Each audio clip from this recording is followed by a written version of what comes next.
Hello everyone, and welcome to my review of Milwaukee's new M18 Fuel Gen 2 cordless 3/8" impact wrench. The new Milwaukee Tools M18 Fuel 3/8" drive impact wrench kit includes the wrench itself, two 5 amp hour batteries, a battery charger, and a hard plastic carrying case. The part number for the kit is 2960-22R, and it fits all M18 batteries.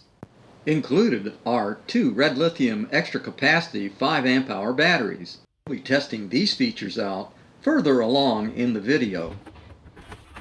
The back of the box goes into deeper detail in explaining how this tool has the best power to weight ratio, the most access in tight spaces, and has a faster removal speed.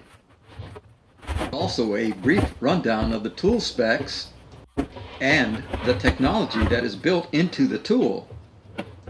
This information is kind of redundant, especially if you've already gone to the Milwaukee Tools website and researched the tool previously. But I can see where it would be helpful if you were in a hurry and you had no access to the internet. I'm already impressed with this case. It's rugged, the latches work great, and the handle feels nice too. The clamshells fit tightly, and there's even a hole that you could insert a padlock into to keep that case secure. There's even a pocket for the documents. Here's one for the battery charger, and the other one is for the tool itself. Home Depot's link to the online manual is incorrect. Here's the correct one. And here are the specifications for the tool directly from that online manual.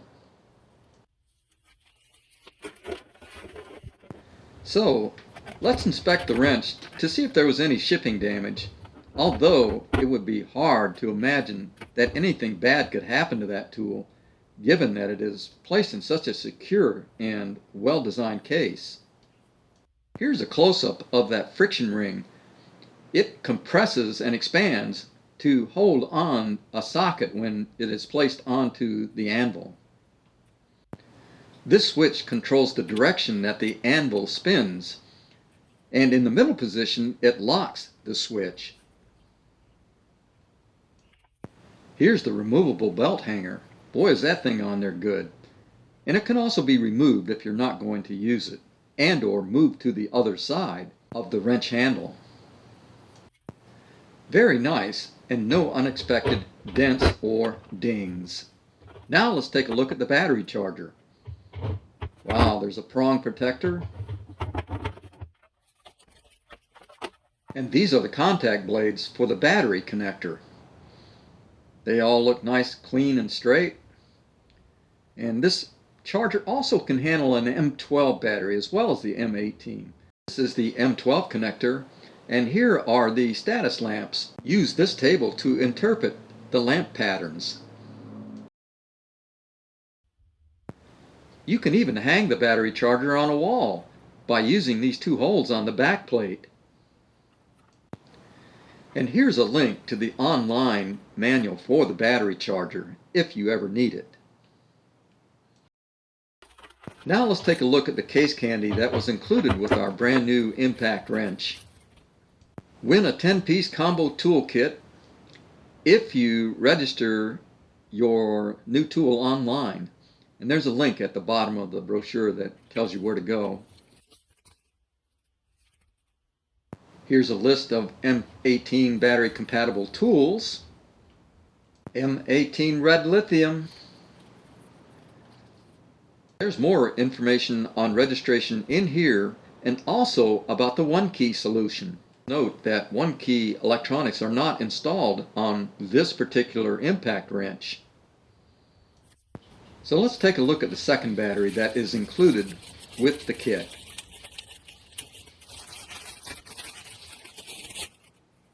Looks pretty good.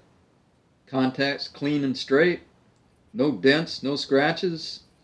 5 amp hour battery pack. M18. That's the latching system that you use. And Lo and behold, there's 1 bar of charge left upon the battery. I like that latching system. And while we're on the subject of batteries, here's a link that takes you to the page for the battery's description.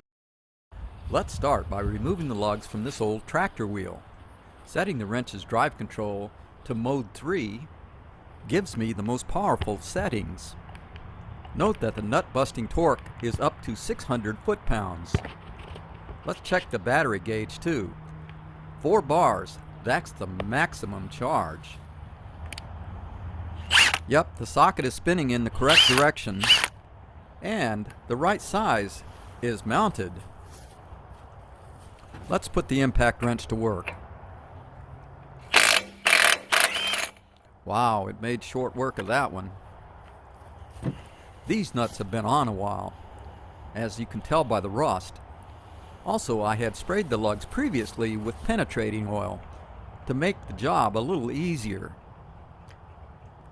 But considering this is the first time these lugs have been removed in over 10 years, I'm satisfied with the wrench's performance.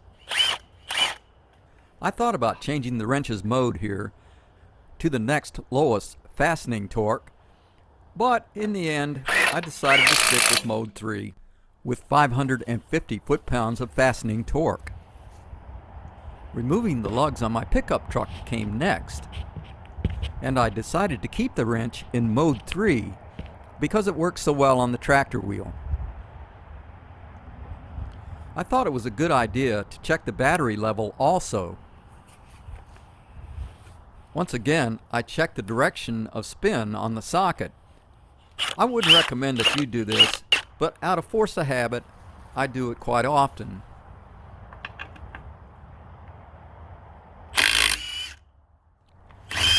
Well, that came right off, and it will make tire changes a lot easier in the future.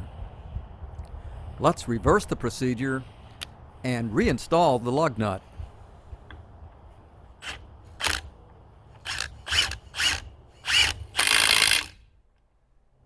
Nothing to it. Well, no doubt about it, this 3/8" drive impact wrench can remove lug nuts without a problem. There's another mode on this impact wrench that is great for removing and installing smaller size nuts. We'll check the battery first, and then we'll move on to the mode setting.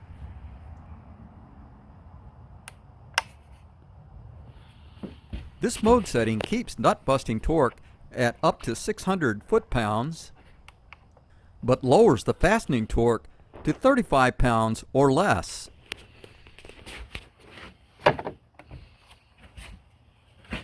Let's see how it works on this little 7/16" nut.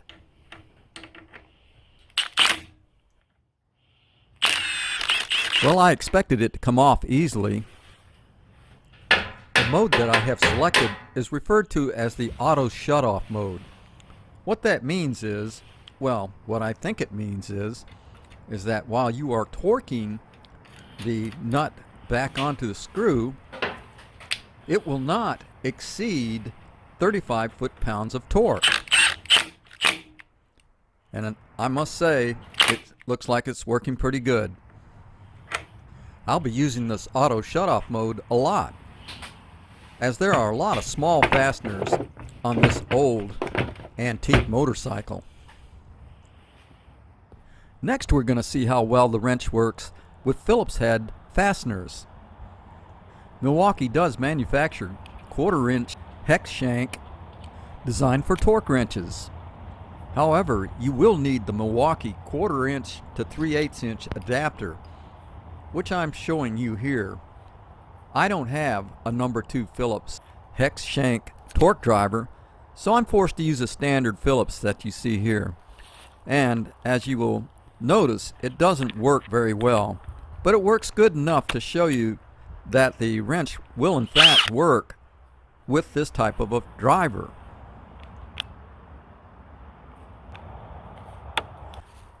I'm going to set the wrench up for the lowest mode here and hope that it doesn't break. that Phillips screwdriver.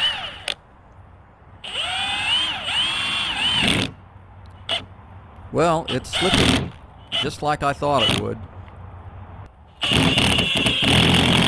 Yeah, it's slipping a lot. But I think I've made my point. It will work. I probably ruined the screw, as well as this old hex shank Phillips bit.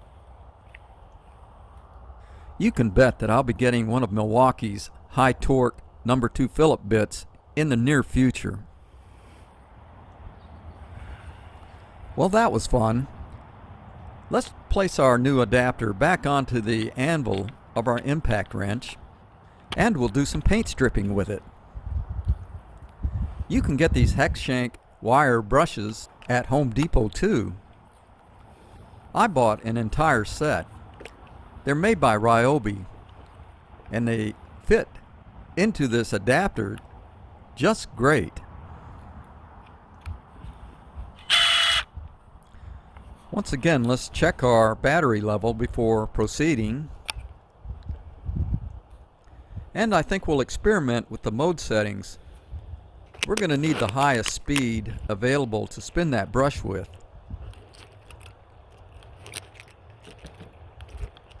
Let's start with number 1. Nope, too slow. Number 2 a little better. Wow, I think 3 is going to do it. Yep. So let's give it a spin. No pun intended.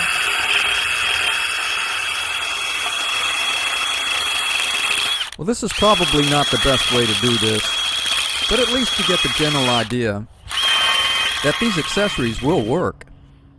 It's nighttime, you've got a flat, and you pull out your trusty Milwaukee M18 Fuel impact wrench. Need I say anything more?